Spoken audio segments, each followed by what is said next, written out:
Hi friends, ನೀವು ಈ ಹಣ್ಣನ್ನು ನೋಡಿರ್ತೀರ. ಇದಕ್ಕೆ ವಾಟರ್ ಆ್ಯಪಲ್ ಅಂತೀವಿ. ನೋಡ್ಬೋದು ಎಷ್ಟೆಲ್ಲ ಬಿದ್ದಿದೆ ಅಂತ. ನೋಡಿ ಎಷ್ಟು ಚಿಕ್ಕ ಗಿಡ, ಎಷ್ಟು ಹಣ್ಣಾಗಿದೆ ಅಂತ ನೋಡಿ. ಇದು ಇನ್ನೂ ಸ್ವಲ್ಪ ರೆಡ್ ಆಗುತ್ತೆ. ಇನ್ನೂ ಸ್ವಲ್ಪ ರೆಡ್ ಆದರೆ ತಿನ್ನೋಕ್ಕೆ ಸ್ವಲ್ಪ ಸ್ವೀಟಾಗಿರುತ್ತೆ.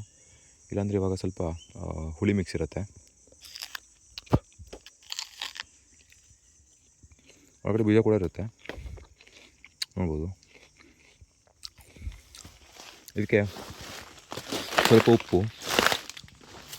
ಒಂದು 2 ಮೆಣಸನ್ನು ಮಿಕ್ಸ್ ಮಾಡಿಕೊಂಡು ತಿಂದರೆ ಸಖತ್ತಾಗಿರುತ್ತೆ. ನೋಡ್ಬೋದು ಎಷ್ಟಾಗಿದೆ ಅಂತ, ನೋಡಿ ಎಷ್ಟು ಬಿದ್ದಿದೆ ಅಂತ ನೋಡಿ.